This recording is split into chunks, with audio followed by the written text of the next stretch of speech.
What is going on with incense? We're going to talk about that and other things on Wake Up to the Bible. I'm Daniel Kaplan. I'm here with my father, Dr. Kaplan. Together, we're going through the books of the law, Genesis through Deuteronomy, over the course of this year. Today, we're going to read Exodus 31 through 10, and I'm going to be reading from the Robert Alter translation. And you shall make an altar for burning incense. Acacia wood you shall make it. A cubit its length, and a cubit its width. It shall be square, and 2 cubits its height. From the same piece its horns. And you shall overlay it with pure gold, its roof, and its walls all around, and its horns. And you shall make for it a golden molding all around. And 2 golden rings you shall make for it beneath its molding on its 2 flanks. You should make on its 2 opposite sides, and they shall be housings for the poles with which to carry it. And you shall make the poles of acacia wood, and overlay them with gold, and you shall set it before the curtain that is near the ark of the covenant, in front of the cover that is over the ark of the covenant, where I shall meet you. And Aaron shall burn upon it the aromatic incense. Morning after morning, when he burns the lamps, he shall burn it. And when Aaron lights the lamps at twilight, he shall burn it, a perpetual incense before the Lord for your generations. You shall not offer up on it unfit incense, nor burnt offering, nor grain offering, and no libation shall you pour upon it. And Aaron shall atone on its horns once a year with the blood of the offense offerings of atonement. Once a year he shall atone on it for your generations. It is holy of holies to the Lord. Yes. Allow me to read Revelation 5:8, speaking now about heaven, the Yes. heavenly realm. Heavenly realm. Now, when he had taken the scroll, the 4 living creatures and the 24 elders fell down before the Lamb, each having a harp and golden bowls full of incense, which are the prayers of the saints. So here you see incense, which rises up, and is aromatic, and it's a type of the prayers of the saints. I want to go to Revelation 8:4. I'll start with the 3rd verse of Revelation 8. Then another angel having a golden censer came and stood at the altar. He was given much incense, that he should offer it with the prayers of all the saints upon the golden altar which was before the throne. And the smoke of the incense with the prayers of the saints ascended before God from the angel's hand. So anyway, so we do see some of the symbolism of the incense. And later on, it's said what the incense consists of, and that is you cannot do something different. Daniel already read that. Later on we'll see of how you put it, what the ingredients were of the incense, and then you weren't supposed to concoct your own. Right. And there is some evidence that some of the things that they might have been concerned about were actually hallucinogenics, because you can burn things that can cause you to kind of weird out, as it were. You can trip out. And I believe there's some archaeological evidence that some of the pagan temples and stuff would do that. They would burn things like cannabis and things like that, which makes sense, right? I mean, it makes sense that people would do things like that, right? And again, that shows a perversion of what the intention is, right? The intention is not for this to be some sort of druggy effect. However, there is something something a little bit intoxicating about a very beautiful fragrance, but it's an appropriate sort of effect, right? When you smell something very nice, it can put you in a nice mood or things like that. That's not the same level as a hallucinogenic, psychedelic trip. Think about the impact of music on you, and music is not here, but temple worship very much involved music, right? And even some prophets would prophesy with music as a background. Now, people nowadays don't exactly know what to do with the concept of incense, right? Is this something that using, or just aromatics in general, right? Should we consider aromatics in terms of worship in a modern era at all? Should we completely frown upon ever doing anything like it because of the specific time and place this was given? Those are the sort of questions I see. I see some people that lean into, oh, well, they did incense back in the day, and it's a nice thing to do, and it smells nice, and you can get a nice memory. So maybe, during my event, I might have something like that. It's kind of reminds us of the temple or something, and it smells nice, so why not? And then I see the opposite, which is, no, I'm very offended by the idea that you would want to do such a thing because the incense was for the temple, and how dare you do this? So what do you think? Uh, uh, I wouldn't think burning incense is appropriate any more than sacrificing an animal. I mean, well, I mean, some these people. are temporal rituals. No, okay, well, let's go a little bit further The then, right? incense, It's very common in the modern culture to burn a candle that makes your house smell yeah, nice. okay, that's fine.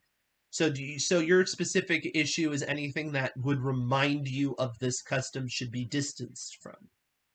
Because, for example, we eat lamb often at Passover, even though we do not think it is the lamb, but it tastes good and it reminds us of the lamb. So is it not appropriate if somebody just likes the smell of incense to use it as part of some sort of Well, religious system? well, here there was an altar, and there was Mm-hmm. certain specific ingredients used, Mm-hmm. and then it was offered up like it was like a burn in some way, right? It was Yeah, well, people do burn incense nowadays. I mean, yeah, like secular people do it sometimes. right. But it's just a nice thing to do. Yeah, I don't really. I wouldn't do it as a part of a service because it's to me it's very much like it's connected very much with the sacrifices, and I would think it's in the What about same category as what about being concerned with aromatics in your service? Like, what does your sanctuary smell like? no, I well no that's not I And I that's don't mean like unpleasant. I mean not just neutrality. Should you no I don't have think to what might make it smell pleasant, and so therefore you have pleasant memories no I associated don't with have a yourself? problem with that. You do it with your if you do it with your vehicle and your home. Okay. Why not with where you So your meet specific issue seems to be anything trying that's to too duplicate close. trying to duplicate this, Well, it's right? not necessarily duplicating because somebody could accuse me of doing that by the fact that I eat lamb at Passover, and I'm not. But it is the same Well, there protein. are some who don't, And there are some that don't, right? yeah. I you didn't sacrifice. Well, it's the eating of the lamb Yeah, but involved you're not going. burning incense on an altar either. You're just burning incense.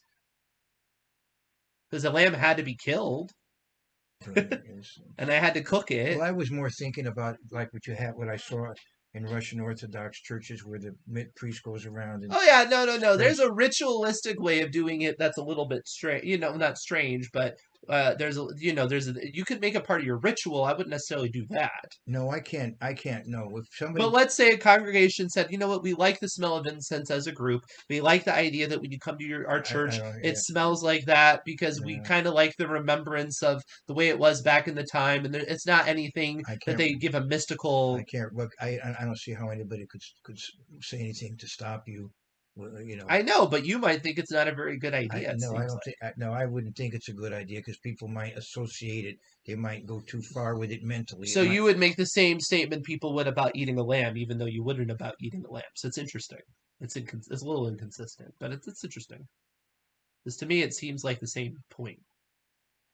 It's like you either want to be very distant from what they did back in the past out of fear that people are going to misconstrue, or you are okay with a little bit as long as you know that everybody's on the It's same different for page. a service than for a meal at home. I think. Yeah, but the Passover meal at home is a service. Yeah, well, It's not just a meal. yeah, it's true. Somehow it doesn't seem to be Hmm. as much of an issue Okay. to me. I mean, so you wouldn't think that let's say a church had candles that make it smell But nice like that are normal and it smells like apple orchard. no, That to no, you no, doesn't even factor no, one way or the other. no, Okay. no. So it's specifically if you think they're trying to copy like what it would have smelled like back in the day. I do respect though those who don't eat lamb that night, Uh-huh. and I don't Or think a distancing, right? I wouldn't think you have to have Yeah. it.